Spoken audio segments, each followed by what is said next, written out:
नशा। मैं और ईश्वरी दोनों लखनऊ में पढ़ते थे।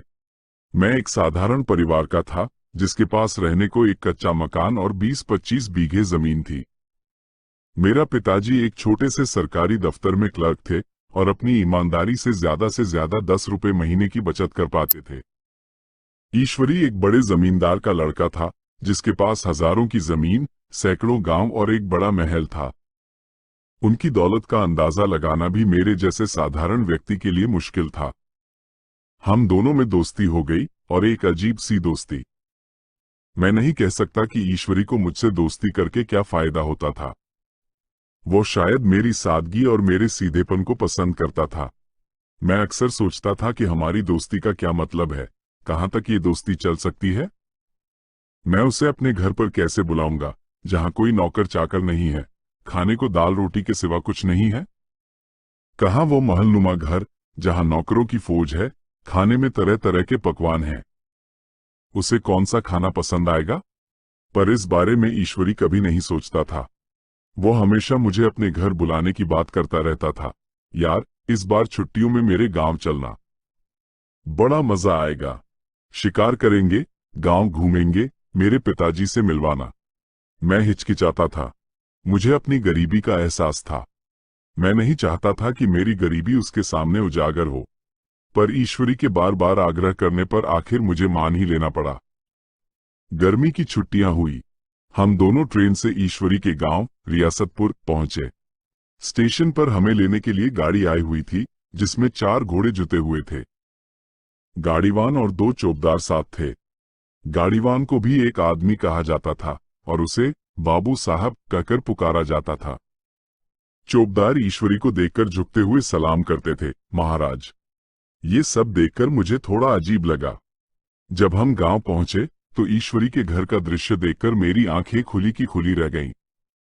एक बहुत बड़ा फाटक था। अंदर घुसते ही एक बड़ा दालान जहां हाथी बंधे हुए थे और घोड़े भी।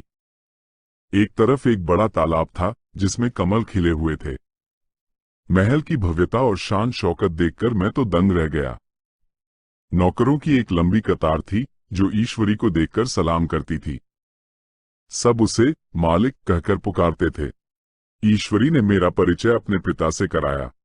उन्होंने भी मुझसे बहुत प्रेम से बात की। गांव के लोग, जमींदार, पटवारी सब मुझसे मिलने आए। वे सब मुझे भी बाबू साहब कहकर पुकारते थे, जैसे मैं भी कोई बड़ा आदमी हूं। मेरा मान सम्मान ईश्वरी के बराबर ही किया गया। नौकरों पर भी मेरा ही हुक्म चलता था। मैं जो कहता वही होता था। धीरे धीरे मुझे इस मान सम्मान का नशा चढ़ने लगा। मुझे अपनी वास्तविक स्थिति का भान नहीं रहा। मैं भूल गया कि मैं एक साधारण परिवार से हूं। मुझे लगने लगा कि मैं भी कोई बड़ा आदमी हूं और नौकर चाकर मेरे लिए हैं। मैंने नौकरों पर रौब झाड़ना शुरू कर दिया। कभी उन्हें डांटता, कभी फटकारता। मेरी चाल ढाल बदल गई और मेरी बातों में भी एक अकड़ आ गई। मैं गांव वालों से भी धौन से बात करता। उन्हें लगने लगा कि मैं ईश्वरी का भाई हूं या कोई रिश्तेदार। मुझे अपनी गरीबी का कोई ख्याल नहीं रहा। मैं अपने आप को एक जमींदार का बेटा ही समझने लगा। मेरे मन में ये बात बैठ गई थी कि यह सब मेरी ही जमीन है, मेरा ही महल है। मुझे ऐसा लगने लगा जैसे मैं यहाँ का मालिक हूँ। एक दिन गांव में एक शादी थी। ईश्वरी और मैं दोनों को बुलाया गया। शादी में मुझे भी बहुत सम्मान मिला। लोग मुझसे भी सलाह पूछते थे और मेरी बातों को ध्यान से सुनते थे। मैंने भी बढ़ चढ़कर बातें की, जमींदारी के नियमों पर अपने विचार दिए और लोगों को प्रभावित करने की कोशिश की। मैं पूरी तरह से इस बनावटी दुनिया में रम गया था। मुझे इस माहौल में इतना मजा आ रहा था कि मैं अपनी छुट्टी के दिन भूल गया। मैं नहीं चाहता था कि ये दिन कभी खत्म हो। मैं चाहता था कि मैं हमेशा इसी तरह के ठाट बाट में रहूं, जहां मेरा हुक्म चलता हो और लोग मेरा सम्मान करें। मगर छुट्टियां तो आखिर खत्म होनी ही थी। लखनऊ जाने का समय आ गया। जब हमने वापस लौटने की तैयारी की और स्टेशन के लिए निकले तो मुझे अजीब सा लगा। जैसे ही गाड़ी गांव से बाहर निकली, मेरा नशा धीरे धीरे उतरने लगा। मैं सोचने लगा कि यह सब जो मैंने देखा, यह मेरा अपना नहीं था।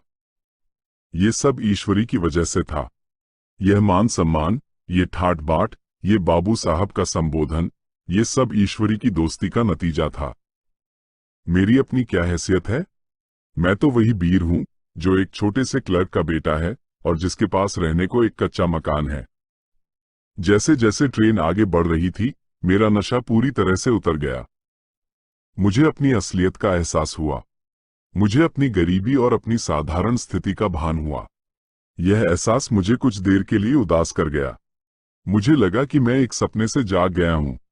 लखनऊ पहुंचकर हम फिर से अपनी पुरानी दुनिया में लौट आए। मैं अपने छोटे से कमरे में वापस आ गया और ईश्वरी अपने बड़े से कमरे में। अब कोई नौकर नहीं था, कोई बाबू साहब कहने वाला नहीं था। सब कुछ वैसा ही था जैसा पहले था। इस अनुभव ने मुझे एक बड़ी सीख दी। मुझे समझ आया कि दिखावा और बाहरी चमक कितनी क्षणभंगुर होती है। असली खुशी और सम्मान अपने आप में होता है, न कि दूसरों की दौलत या हैसियत में। मुझे ये भी समझ आया कि इंसान को अपनी जड़ों से जुड़े रहना चाहिए और अपनी वास्तविक पहचान को कभी नहीं भूलना चाहिए, चाहे उसे कितना भी मान सम्मान क्यों न मिल जाए।